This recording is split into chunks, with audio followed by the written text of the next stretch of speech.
السلام عليكم ورحمة الله تعالى وبركاته. ان شاء الله تكونوا ديما في احسن حال. جيتكم اليوم بهذا الفيديو مغاير اللي ما غنحطوش فيه اليوم الطرز. غنوريكم هذه ديال المرمى، يعني طريقة جديدة اللي كيفاش كتعرفوها. لبعض الاخوات كيبغيو يديروا الطرز او يخدموا وكتجيهم شويه الطريقه باش كتبقاي شاده المرمى بيديك وبقى تخدمي، كتجيك شويه صعيبه. هذه اختي، هذه راه طريقه سهله كما كتشوفي فيها. انا جيتكم بهذا الموديل رائع يلي الاغلبيه راه دايرينو ودايرينو في الهند، يعني يعني هاد باش كتعرفوهم تبارك الله اللي هادشي اللي كيديروه حتى هما، ديال هادشي ديال الصنعه ديال الطرز وسميتو، عندهم ديما ما شاء الله ابتكارات. وهذه طريقه ديال المرمى طريقه هنديه كما كتشوفوها. هذه كما كتشوفوا عندك كتمشي عند النجار كديريه الموديل اللي بغيتي تخدمي عليه وكيصايب لكم هذه، وكدي اصلا كدير المرمى. كتشوفوا العبر اللي بغيتي ديال اللي غديره ديال المرمى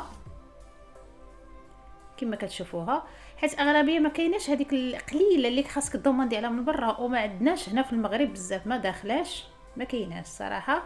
كاينه قليله ولكن خاصك تدوموندي عليها، ولا عند شي بلاصه اللي كتكون اما في درب عمر قصريه الزيتونه، او كتكون عند الناس اللي كيكونوا يجيو من برا.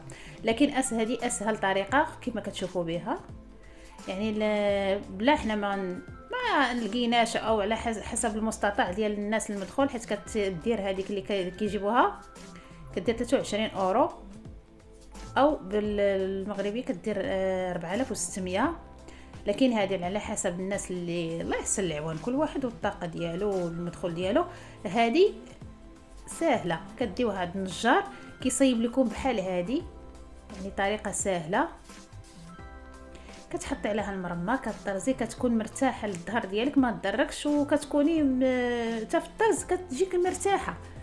يعني طريقه رائعه وكيصيبها لك كما كتشوفيها. يعني الصراحه عجبتني بزاف هذا الموديل منين شفتو. شاركته معكم، علاش لا؟ الحاجه اللي كنبغي نديرها كنبغي نشاركها مع الاخوات الصديقات ديالي، الحاجه اللي الانسان يستافد ويشوف حتى الطريقه والموديل ديالها كيفاش. هي فيلميتها لكم، يعني كتجي رائعه. كتبغي ترزي بها كتجي سهله، بغيتي دير بها تنبات، بغيتي دير بها اي حاجه كتجيك سهله في الطرز وسهله. وحتى في ملي كتبغي تحيديها راه كتجيك سهله حتى في التحياد كما كتشوفوها وكترديها. هنا راه حيت كنت نفيلمي وحيت ما شاده التليفون، هذا كما نوريكم حتى الطريقه ديالها كما كتشوفوها، يعني جد سهله. كتجي حتى في الحطه ديال المرمى كتجي رائعه كما كتدور معاك هنايا. واللور ديالها ملي كتقلبيها اش كتعطيك، كتبغي ترشمي شي رشمه، ها هي نستافدوا من طويبله صغيره ونحطوا عليها الرشمه نرشموا بها كما كتشوفوا. وهنا كنقلبوها لهنايا نحطوا عليها المرمى كما كتشوفوا، نحطوا عليها المرمى. يعني مستافدين منها من جوج حاجات، مستافدين منها من الرشمه ومستافدين منها من الطرزه.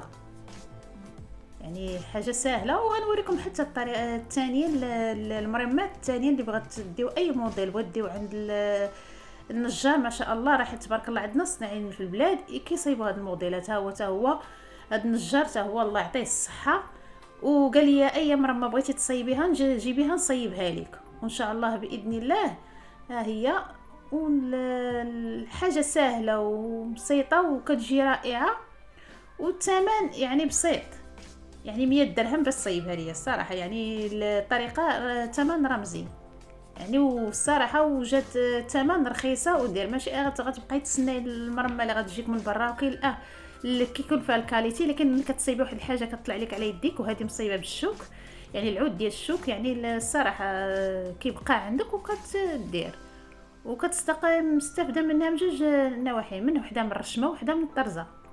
وهذه هي المرمى ديالنا وكتحطي عليها. والمرمى كما قلت لك اختي، اي بغيتي تصايبي بحال هذا الموديل راه دير المرمى باش ياخذ لك العبار اللي انت على حسب الطرزه اللي غترزي، تكون مرمى كبيره صغيره، وكتجيك في التنبات وكتجيك في الطرز وكتجيك حتى في البره الشرقيه. وكما سبق اللي قلت لك راه غنحط لكم ان شاء الله حتى الموديلات ديال المرمات اللي كاينين حتى هما غنحطهم. والشكيلات اللي بغيتي ديريهم ديريهم. اما هذه اختي انا خديتها عن طريقه واحد السيده كتحط هاد ما شاء الله المرمات هنديه، هي اللي خديت منها هاد الشكيل. وانتم ان شاء الله ديروا بحال هذه وتجيكم ان شاء الله طرزه سهله ما غتعذبش فيها وطريقه جميله الصراحه.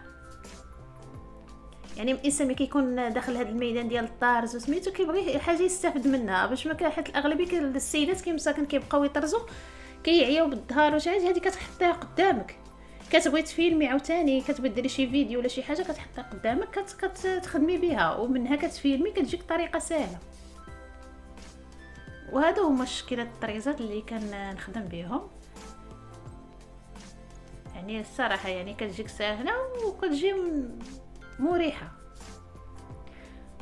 وان شاء الله نقدر نجيتكم بهذا الفيديو الرائع اللي شاركت معكم هذا المرمى ديالي البسيطه، والى الفيديوهات القادمه ان شاء الله. والسلام عليكم ورحمه الله تعالى وبركاته.